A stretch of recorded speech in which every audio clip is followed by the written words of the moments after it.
comprendre l'architecture tunisienne, il faut tenir compte non seulement des différences géographiques fondamentales entre le nord et le sud du pays, mais surtout de son histoire, qui remonte à plusieurs millénaires.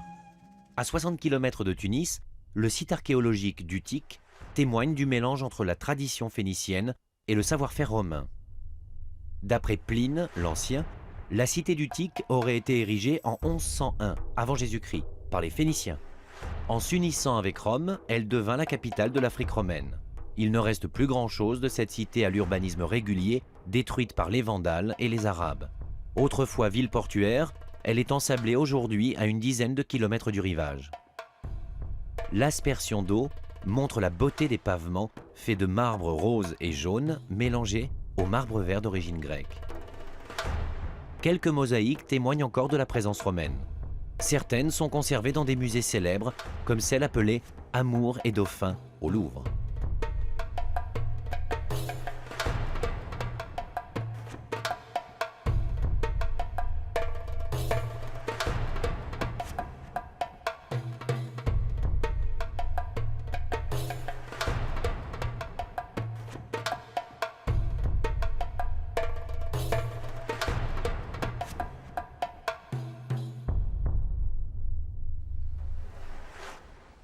Dans la baie de Tunis, les restes de la Grande Carthage s'étendent sur plusieurs kilomètres. Les thermes d'Antoine couvrent à eux seuls 4 hectares. De ce gigantesque complexe, destiné aux soins corporels des Carthaginois et de leurs tuteurs romains, il ne reste que les fondations. Les sous-sols abritaient des systèmes de canalisation hydraulique pour les eaux chauffées au feu de bois.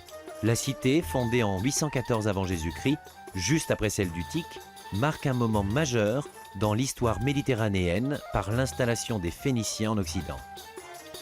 Inventeurs de l'alphabet, ils diffusent sur le littoral de l'Afrique du Nord leur art de bâtir et leur culture.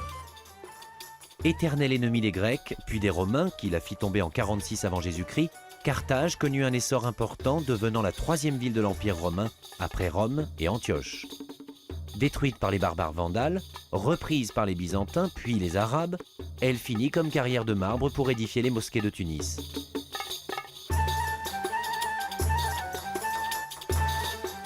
Non loin des thermes d'Antoine se trouvent les restes du sanctuaire punique de Tanit et Bilamon, dieu de fécondité et de prospérité dont l'origine se trouve en Asie mineure. Il s'agit d'un cimetière qui présente la particularité de posséder de nombreuses tombes d'enfants. La pratique de sacrifices d'enfants permettait de conjurer le destin ou d'influer sur l'issue d'une guerre.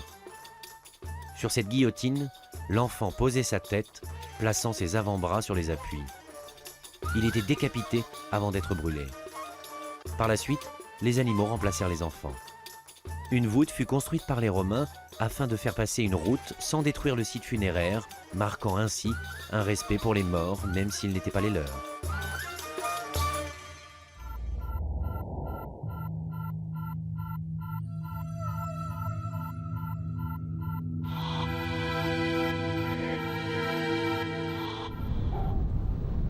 Les Romains occupèrent aussi l'île de Djerba, l'île des lithophages que les marins d'Ulysse quittèrent à regret.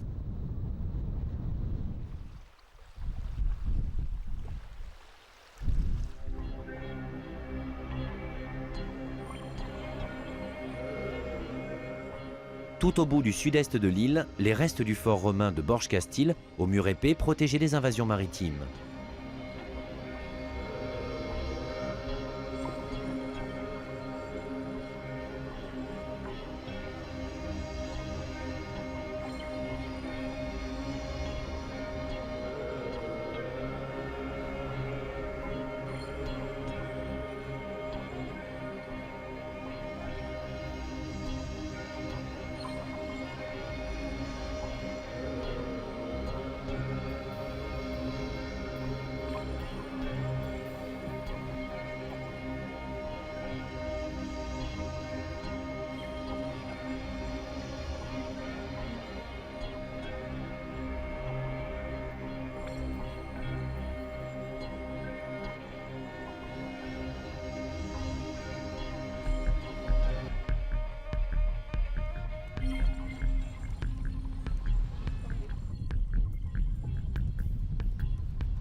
Le patrimoine architectural du vieux monastère obéit au cachet typique de la médina arabo-musulmane.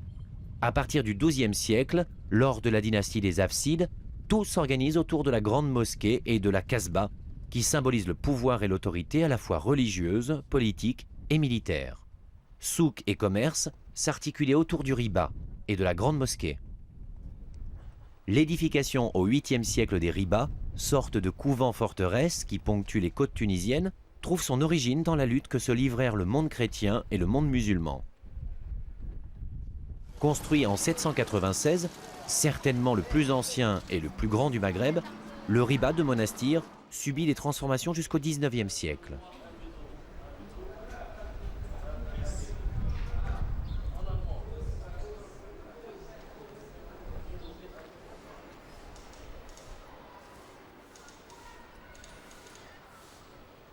Sa tour-vigie lui permettait de surveiller la mer pour prévenir des éventuels assaillants chrétiens.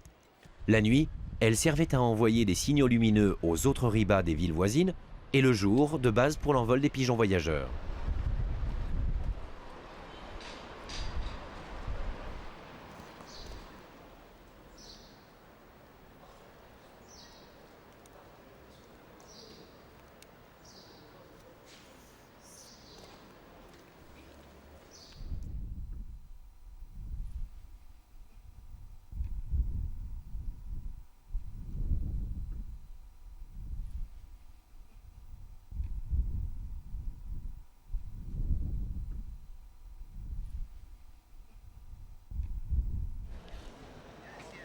Les gorfas, au sud du pays, sortes de cellules oblongues voûtées, sont construites en terre et installées côte à côte sur plusieurs étages.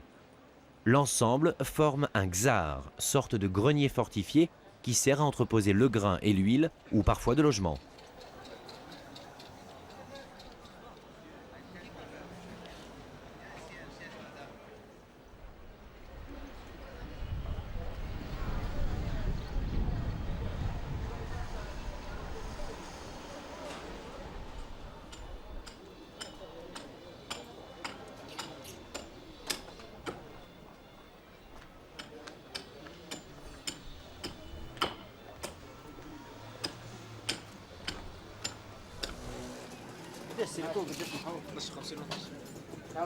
Le xar de Médonine, contrairement aux autres, vit encore et les artisans y continuent leur activité.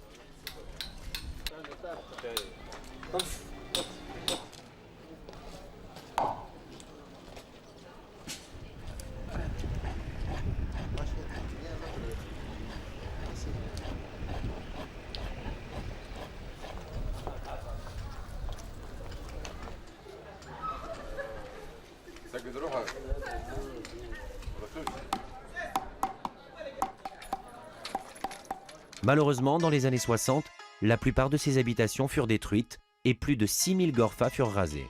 Certaines, qui remontent à plus de 600 ans, furent restaurées au fur et à mesure des intempéries.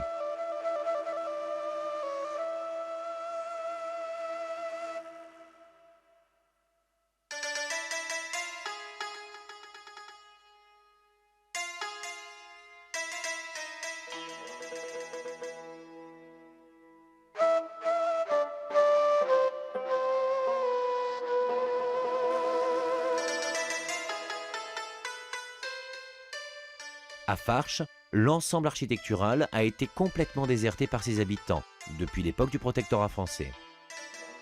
Les gens se sont installés dans les maisons neuves ou ont rejoint les agglomérations.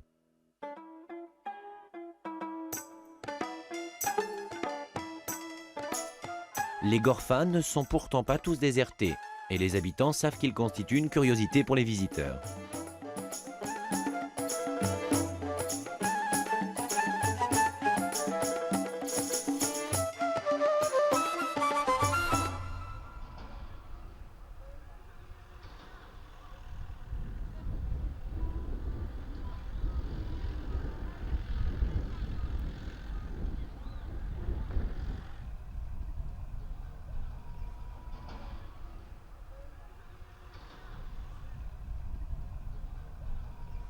Au pied des montagnes du sud tunisien se dresse parfois la silhouette verte d'une oasis. Ici, l'eau fraîche coule.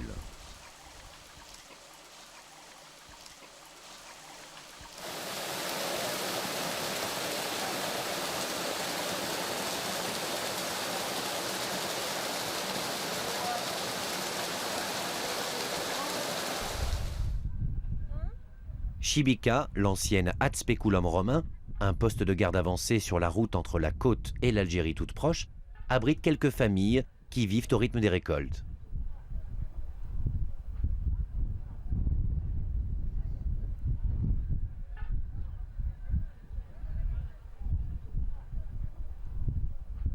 Menacé par les inondations, le village a été reconstruit à côté de l'ancien.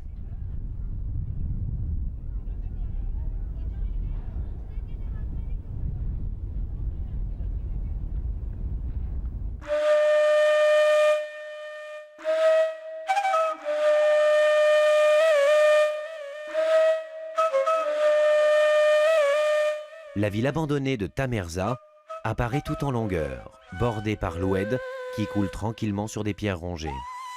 Au milieu d'une énorme faille, le petit village perché de Mide surplombe l'oasis qui se développe en contrebas.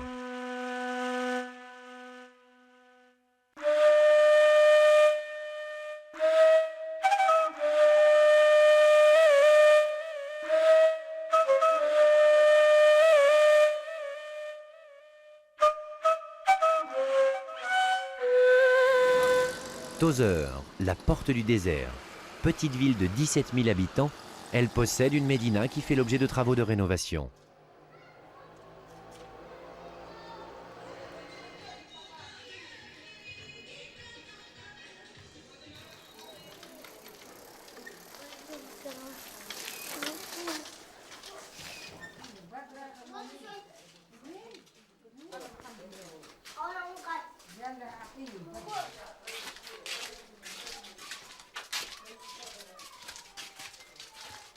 Le quartier d'Ouled El Adef présente une architecture ancienne typique en Tunisie.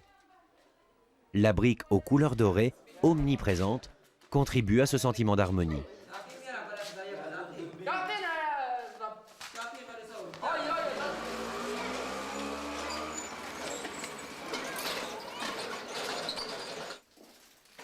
Les plus anciennes demeures datent du XIVe siècle.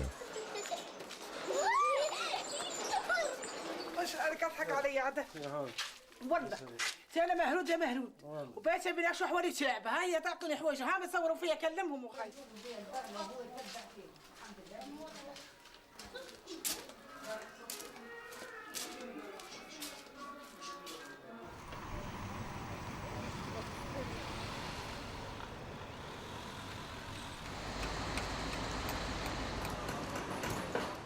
La Médina et la Casbah d'Hammamet datent du XVe siècle. Les chevaliers de Malte, déguisés en musulmans, s'emparèrent de la ville en 1602. La Médina, typique de l'architecture tunisienne, se compose de longs couloirs et de portes colorées.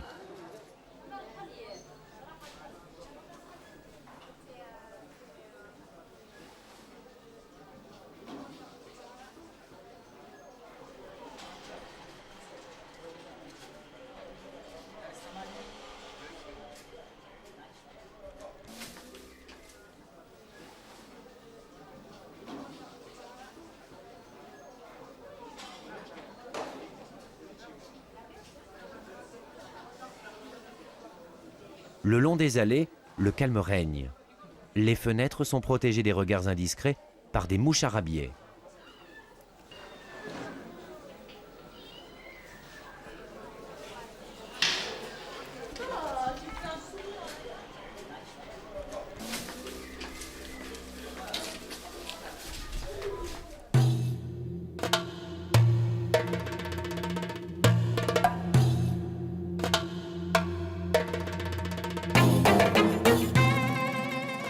Sidi Bou Saïd, avec ses toits pointus, contraste avec les toits plats du sud.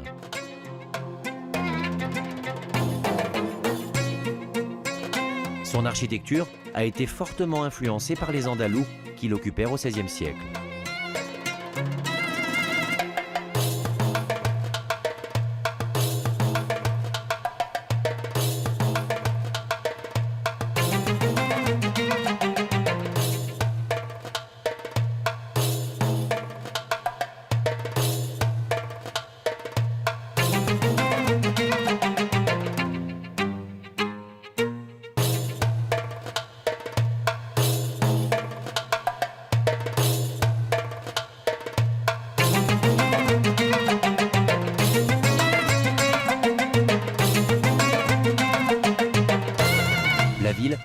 méticuleusement préservée et restaurée en permanence.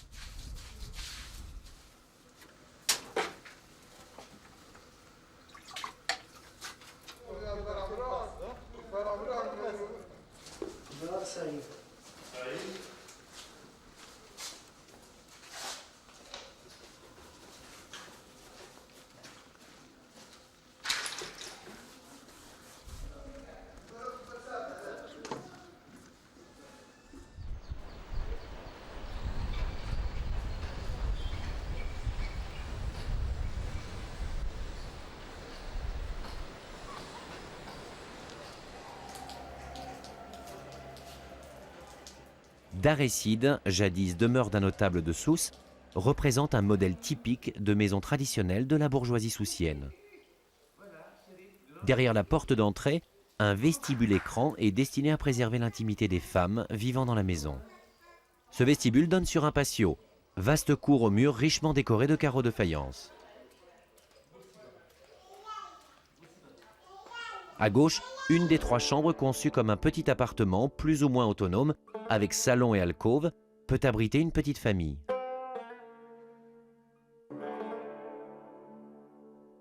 Les horloges datent de 1800.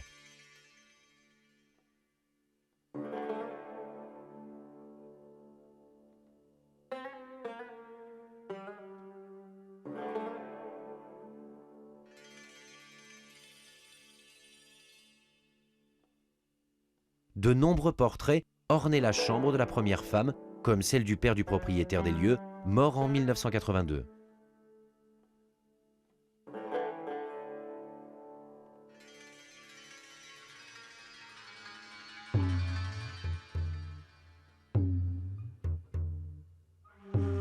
L'homme et la femme ne dormaient pas ensemble. La femme occupait le petit lit en face lorsqu'elle n'était pas sollicitée par son mari.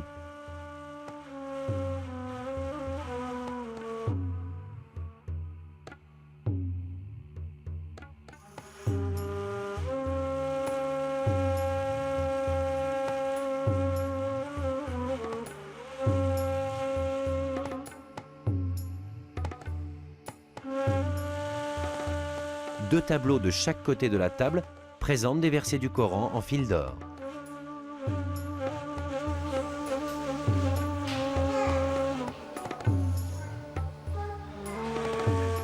Au premier étage, la chambre des domestiques fut utilisée jusqu'au début du siècle.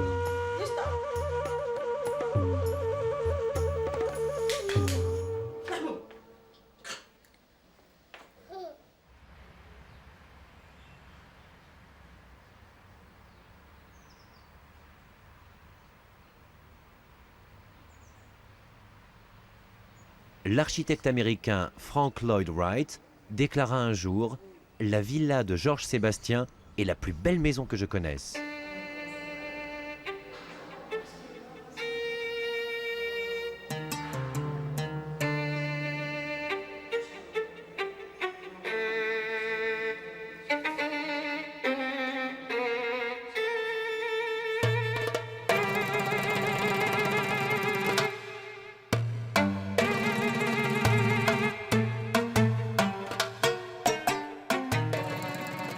Cette maison, située à Hammamet, abrita de nombreux personnages célèbres tels que Winston Churchill et le général Montgomery.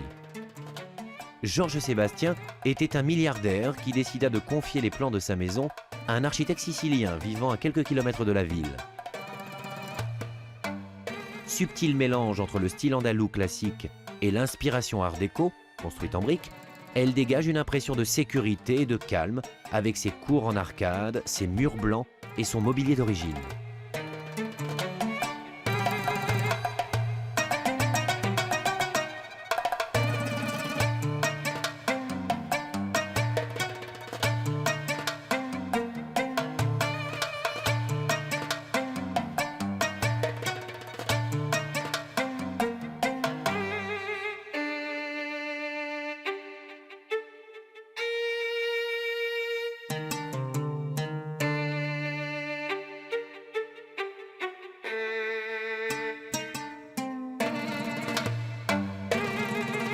Un amphithéâtre planté dans le jardin sert aux représentations théâtrales.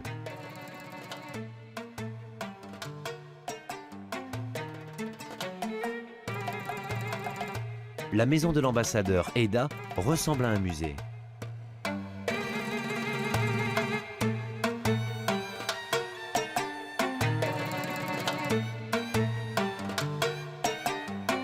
Toujours habitée, elle regroupe la collection d'objets de ce diplomate célèbre et de sa femme.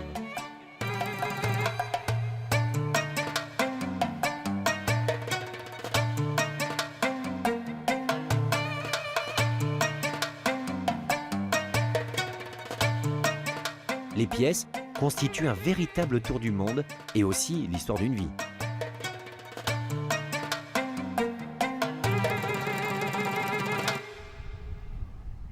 À l'opposé de ce luxe, dans le sud, se trouvent les habitations troglodytes de la région de Matmata.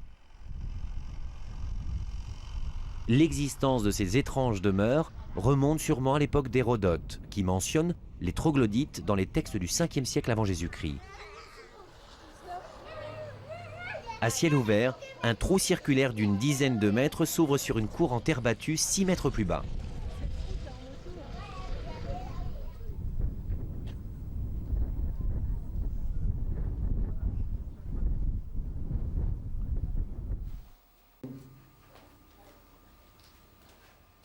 Les pièces et les chambres sont creusées à même la paroi dans un tuf, une roche très friable qui conserve la fraîcheur quand les rayons du soleil brûlent en plein été. Aucun autre matériau n'est nécessaire à ces constructions.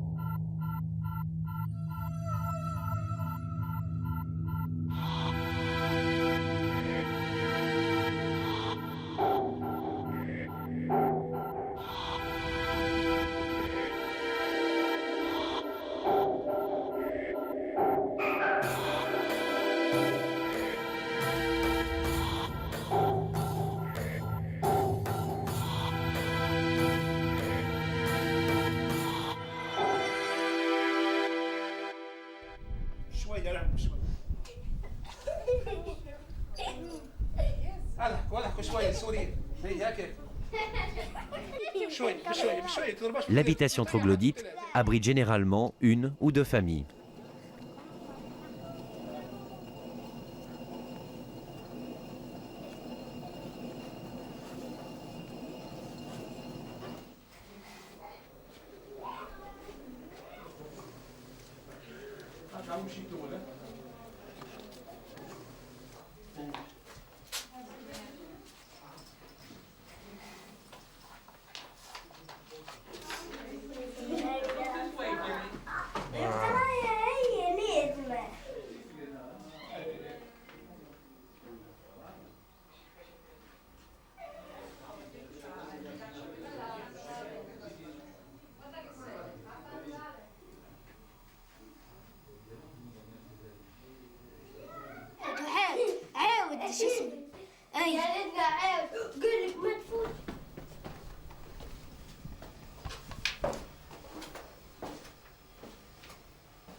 Le président Bourguiba, en 1960, avait déclaré ces constructions insalubres et dégradantes pour l'image du pays.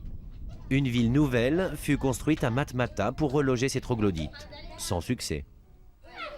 Elle constitue maintenant l'une des rares attractions de cette région.